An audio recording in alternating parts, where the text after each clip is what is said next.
જય શ્રી રામ, જય શ્રી રામ. હેમાબેન કેમ છો?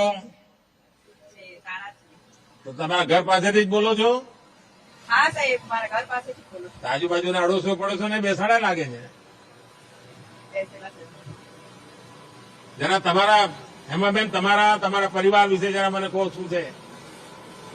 આ મારી છોકરી છે, આ મારો છોકરો છે, બેઠા એ મારા મમ્મી છે.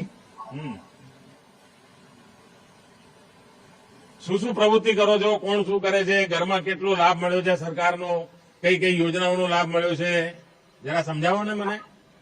હા સાહેબ, આ મારી છોકરી માઇક્રો એમએસસી છે, એ છોકરો બીએસસી કેમિસ્ટ છે, અને અમને આ પ્રધાનમંત્રી આવાસ યોજના અંતર્ગત સારું ઘર મળ્યું છે. જે અમારું સપનું હતું કે આજના જમાનામાં દરેક વ્યક્તિનું એક સપનું હોય છે કે પોતાનું એક સારું ઘર હોય છે. જે મારું સપનું આ પ્રધાનમંત્રી આવાસ યોજના અંતર્ગત પૂરું થયું છે. અને આ ઘર જે બની ગયું છે, એના ઘરની આગળ મારા